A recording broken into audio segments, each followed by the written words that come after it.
ہزارہ کے مظلوم۔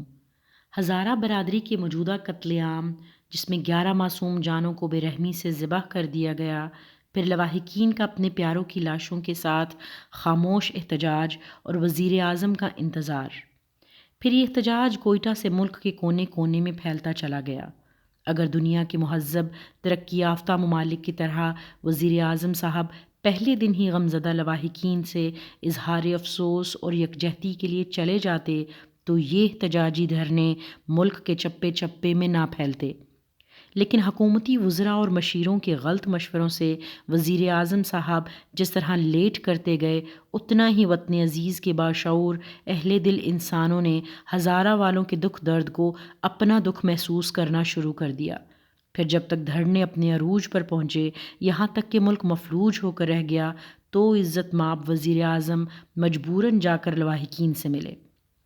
اس طرح متاثرین نے اپنے پیاروں کی تدفین تو کر دی، لیکن یہ 6 دن جب متاثرین سردی کے برفشاں میں اپنے پیاروں کی لاشیں رکھ کر دن رات لگاتار احتجاج اور انتظار کرتے رہے، اس نے پاکستانی قوم کے ضمیر کو جھنجھوڑ کر رکھ دیا ہے۔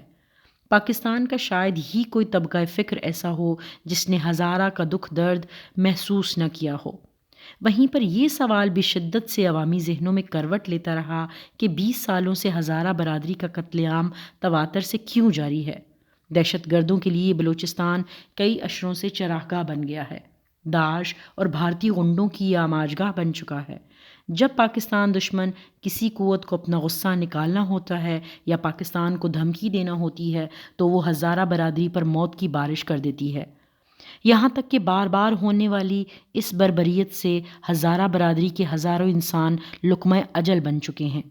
جب بھی دہشت گرد اپنے مذموم مقاصد کی تکمیل کے لیے ہزارہ برادری کے لوگوں کو گاجر مولی کی طرح کاٹ دیتے ہیں تو متاثرین چند دن احتجاج کر کے حکومتی وعدے پر کہ دوبارہ ان کی برادری کے ساتھ یہ ظلم نہیں ہوگا چپ ہو کر بیٹھ جاتے ہیں،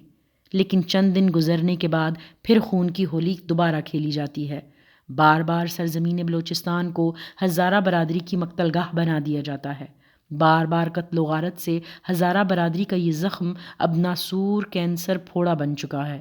جس کے علاج کے لیے حقیقی کوششوں کی بجائے زبانی وعدوں سے متاثرین کو ٹرخایا جاتا ہے۔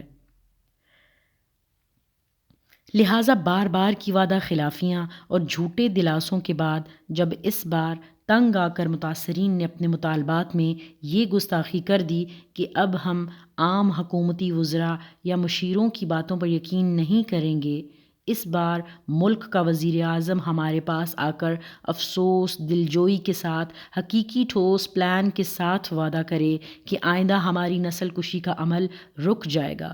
اگر یہ نسل کشی کا عمل جاری رہا تو ہماری بقا خطرے میں پڑ جائے گی۔ جب بیچاروں نے وزیر اعظم صاحب سے مطالبہ کیا تو ان کے مطالبے کو سنجیدہ لینے کی بجائے ان کو بلیک میلر قرار دے کر ان کا مذاق اڑایا گیا۔ حکومت کی طرف سے اس طرح کی غیر سنجیدگی نے اہل وطن کے دلوں کو ادھیڑ کر رکھ دیا۔ سوشل میڈیا پر وزیر اعظم صاحب کے بیان کی مذمت میں طوفان سا آ گیا، یہاں تک کہ وہ حکومت کے حمایتی جو ہر ناجائز بات پر بھی سینہ ٹھونک کر سامنے آ کر حکومت اور پی ٹی آئی کی سائیڈ لیتے تھے، الفاظ کی جادوگری سے حکومتی موقف کو سچ ثابت کرتے تھے، اس بار عوامی رد عمل دیکھ کر ایسے حمایتی بھی منہ چھپانے پر مجبور ہو گئے، یہاں تک کہ سارا ملک احتجاج کی آگ کی لپیٹ میں آ کر جھلسنے لگا تو عوام کا شدید ناراضگی کا رد عمل دیکھ کر ارباب اقتدار خواب غفلت سے جاگے۔ وزیر اعظم صاحب نے جا کر سانحہ ہزارہ برادری سے افسوس کیا۔ اس طرح لواحقین نے اپنے پیاروں کی تدفین تو کر دی، لیکن یہاں پر ریاست اور ریاستی اداروں کے ساتھ حکومت وقت کو ہوش کے ناخن لینے کی ضرورت ہے کہ اس بار تو متاثرین نے لاشیں رکھ کر وزیر اعظم صاحب سے آنے کا مطالبہ کیا ہے۔ اگر اس بار بھی دہشت گردی اور ہزارہ برادری کی نسل کشی کو بند نہ کیا گیا، دہشت گردوں کے خاتمے، ان کے نیٹ ورک کو توڑنے کے ٹھوس اقدامات نہ کیے گئے اور خدا نخواستہ پھر دہشت گرد کوئی ایسی ظالمانہ کارروائی کرتے ہیں تو ہزارہ برادری کا رد عمل کیا ہوگا؟ اب ارباب اقتدار کو اس مسئلے کو سنجیدہ لینا چاہیے۔ دہشت گردوں کے خاتمے کے لیے انٹیلیجنس اداروں کو متحرک کر کے دہشت گردوں کی جڑوں کو کاٹنا ہوگا۔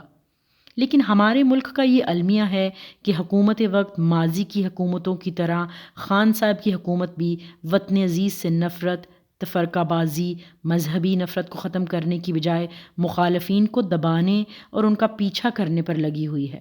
حکومت وقت کو حزب مخالف یا ماضی کی حکومتوں کی کرپشن کے گیت الاپنے کی بجائے اپنی ساری توجہ دہشت گردی کے خاتمے پر لگانی چاہیے۔ اس میں کوئی شک نہیں کہ پاک فوج نے بے شمار قیمتی جوانوں، افسروں کی شہادت کے بعد وطن عزیز کو دہشت گردی سے پاک کیا ہے، اور پاک فوج کی شہادتوں اور عزم اور حوصلے سے ہی وطن عزیز میں امن اور چین آیا ہے۔ لیکن اب بلوچستان میں توجہ کی ضرورت ہے، جو پچھلے کئی عشروں سے صوبائیت، عصبیت، نفرت، حقوق کے متاثر ہونے کے غم میں مبتلا ہے، جہاں پر عالمی دہشت گرد تنظیموں اور بھارت کو اپنی ناپاک سازشوں کے لیے لوگ مل جاتے ہیں۔ لہٰذا ضرورت اس امر کی ہے کہ بلوچستان کا احساس محرومی ختم کیا جائے۔ حکومت کو اجتماعی شعور کے لیے تمام مکاتب فکر کے علماء کو بٹھا کر نفرت، تفرقہ بازی کی آگ کو ٹھنڈا کرنا چاہیے۔ تمام علماء سے درخواست کی جائے کہ کافر کی گولہ باری بند کی جائے اور پاکستان کی انٹیلیجنس اداروں کو مزید فعال کیا جائے تاکہ وہ دہشت گردوں کی جڑوں تک پہنچ کر ان کا خاتمہ کرنے میں اہم کردار ادا کریں۔ اگر حکومت وقت مقتدر حلقوں نے اس مسئلے کو سنجیدگی سے نہ لیا تو ہزارہ برادری کے معصوم نہتے عوام تنگ آ کر عالمی دہشت گرد تنظیموں اور منافق بھارت کے جاسوسوں کے اعلی کار بن جائیں گے۔ شہداء کی تدفین اور دھرنے کے ختم ہونے سے مسئلہ ختم نہیں ہوا، بلکہ آنے والے دنوں میں ایسا واقعہ دوبارہ نہ ہو۔ حکومت اور انٹیلیجنس اداروں کو ترجیحی بنیادوں پر ایسے برق رفتار ٹھوس اقدامات اٹھانے چاہیے کہ آئندہ کوئی ظلم اور بربریت کسی بھی فرقے یا طبقے پر نہ ہو، ورنہ اس بار وطن عزیز کا چپا چپا دھرنے کی صورت میں جو خاموش احتجاج کی صورت میں سامنے آیا، آئندہ احتجاج خاموش کی بجائے خطرناک رد عمل کے طور پر سامنے آئے گا۔ شروع میں مسئلے کو ختم کرنا آسان ہوتا ہے، اگر لیٹ ہو جائیں تو قطرہ ندی، دریا، سمندر بن کر ہر چیز کو بہا کر لے جاتا ہے۔